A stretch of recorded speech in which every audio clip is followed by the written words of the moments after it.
Bresson, bon, c'est très connu. Hein. Il y a rarement des espaces entiers chez Bresson.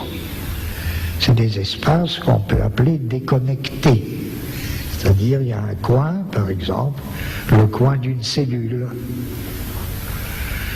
Et puis, on verra un autre coin, ou bien un endroit de la porte, etc. Tout se passe comme si l'espace bressonien, à certains égards, se présentait comme une série de petits morceaux dont la connexion n'est pas prédéterminée. Série de petits morceaux dont dès lors la connexion n'est pas prédéterminée. Il y a de très grands cinéastes qui emploient au contraire des espaces d'ensemble. Je ne dis pas que ce soit plus facile de manier un espace d'ensemble. Hein. Les espaces, il y en a tellement au cinéma. Mais je suppose que ça, c'est un type d'espace, sans doute. Il a été repris ensuite. Il a servi d'une manière très créatrice à d'autres qui l'ont renouvelé par rapport à Bresson. Mais je suppose que Bresson a été un des premiers à faire de l'espace avec des petits morceaux déconnectés, c'est-à-dire des petits morceaux dont la connexion n'est pas prédéterminée. Quand je disais de toute manière à la limite de toutes les tentatives de création, il y a des espaces-temps, il n'y a que ça. Enfin oui, c'est là que les blocs de durée-mouvement de Bresson vont tendre vers ce type d'espace, entre autres. La réponse, elle est donnée. Ces petits morceaux d'espace visuel dont la connexion n'est pas donnée d'avance, par quoi voulez-vous qu'ils soient connectés sinon par la main?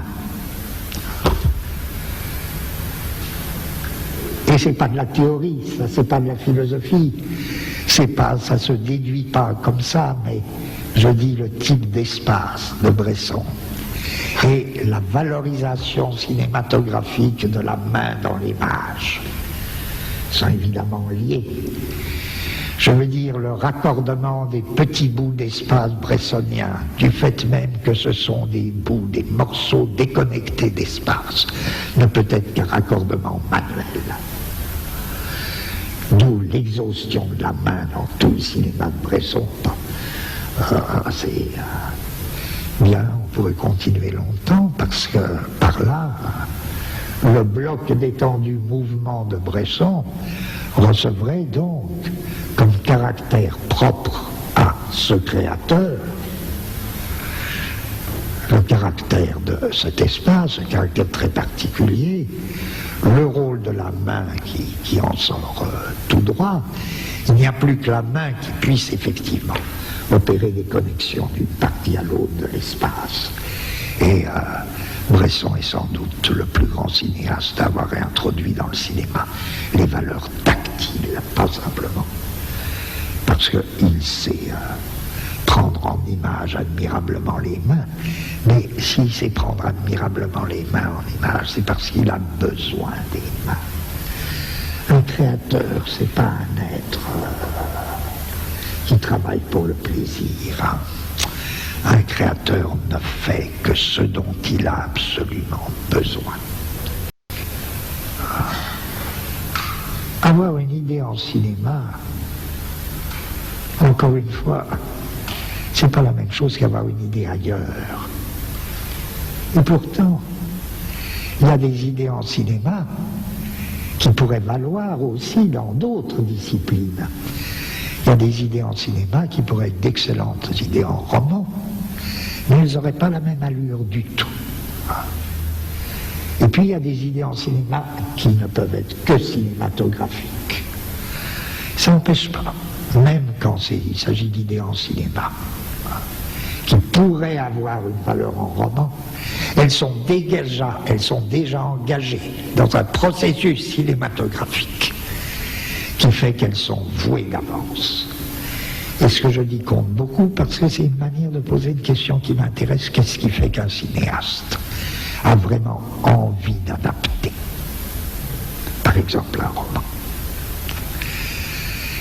s'il a envie d'adapter un roman, il me semble évident que c'est parce que il a des idées en cinéma qui résonnent avec ce que le roman présente comme des idées en roman. Et que là, se font souvent de très grandes rencontres. C'est très différent, je ne pose pas le problème du cinéaste qui adapte un roman notoirement médiocre. Il peut avoir besoin du roman médiocre. Il en a besoin, ça n'exclut pas que le film soit génial. Je pose donc une question un peu différente, ce serait une question intéressante de traiter cela, mais moi je pose une question un peu différente, c'est lorsque le roman est un grand roman, et que se révèle cette espèce d'affinité, où quelqu'un a en cinéma une idée qui correspond à ce qui était l'idée en roman. Un des plus beaux cas, c'est le cas de Kurosawa. Pourquoi est-ce que Kurosawa se trouve dans une espèce de familiarité avec Shakespeare et avec Dostoïevski? Pourquoi faut-il un japonais pour être aussi en familiarité avec Shakespeare et Dostoïevski? Je vais vous dire, parce que il me semble, c'est une réponse parmi mille autres possibles. Et elle touche aussi un peu la philosophie, je crois. Que chez les personnages de Dostoïevski, ça peut être un petit détail. Dans les personnages de Dostoïevski, il se passe une chose assez curieuse, très souvent. Généralement, ils sont très agités. Un personnage s'en va, descend dans la rue, tout ça, comme ça, et il dit une telle, la femme que j'aime, Tania m'appelle au secours, j'y vais, je cours. Je cours, oui, Tania va mourir si je n'y vais pas. Et il descend son escalier, il rencontre un ami, ou bien il voit un chien écrasé. Et il oublie complètement. Il oublie complètement que Tania l'attend en train de mourir. Il se met à parler comme ça, et il croise un autre camarade, il va prendre le thé chez le camarade, et puis tout d'un coup il dit Tania m'attend, il faut que j'y aille. Et qu'est-ce que ça veut dire? C'est... voilà. Chez Dostoïevski, les personnages sont perpétuellement pris dans des urgences. Et en même temps qu'ils sont pris dans des urgences, qui sont des questions de vie ou de mort, ils savent qu'il y a une question encore plus urgente. Ils ne savent pas laquelle. Et c'est ça qui les arrête. Tout se passe comme si, dans la pire urgence, il y a le feu. Il faut que je m'en aille. Je me disais, non, il y a quelque chose de plus urgent.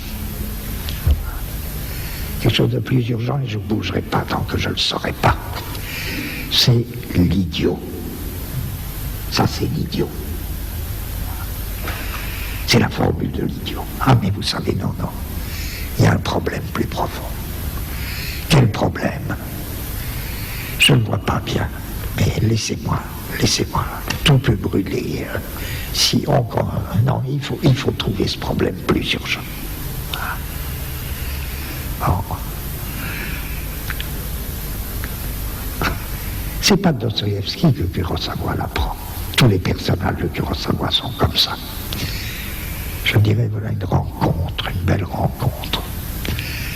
Si Kurosawa peut adapter Dostoïevski, c'est au moins parce qu'il peut dire j'ai une affaire commune avec lui. J'ai un problème commun. Ce problème-là. Les personnages de Kurosawa, ils sont exactement dans la même situation.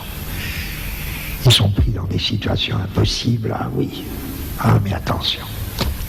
Il y a un problème plus urgent. Et il faut que je sache quel est ce problème. peut-être que Vivre est un des films de Kurosawa qui va le plus loin dans ce sens, mais tous les films de Kurosawa vont dans ce sens. Les 7 samouraïs, ça me frappe beaucoup, hein, parce que tout l'espace de Kurosawa en dépend. C'est forcé que ce soit une espèce d'espace ovale, et qui est battu par la pluie, là, enfin peu importe. Et qui est battu par la pluie, là, enfin peu importe, ça nous prendrait trop de temps, que, là aussi on tomberait sur la limite de tout, qui est aussi un espace-temps. Mais dans les 7 samouraïs, ils sont pris dans une situation d'urgence, ils ont accepté de défendre le village, et d'un bout à l'autre, ils sont travaillés par une question plus profonde. Il y a une question plus profonde à travers tout ça. Et elle sera dite à la fin par le chef des samouraïs quand ils s'en vont. Qu'est-ce qu'un samouraï? Qu'est-ce qu'un samouraï? Non pas en général, mais qu'est-ce qu'un samouraï à cette époque-là? À savoir, quelqu'un qui n'est plus bon à rien. Les seigneurs n'en ont plus besoin. Et les paysans vont bientôt savoir se défendre tout seuls. Et pendant tout le film, malgré l'urgence de la situation, les samouraïs sont hantés par cette question, qui est digne de l'idiot, qui est une question d'idiot. Nous autres samouraïs, qu'est-ce que nous sommes?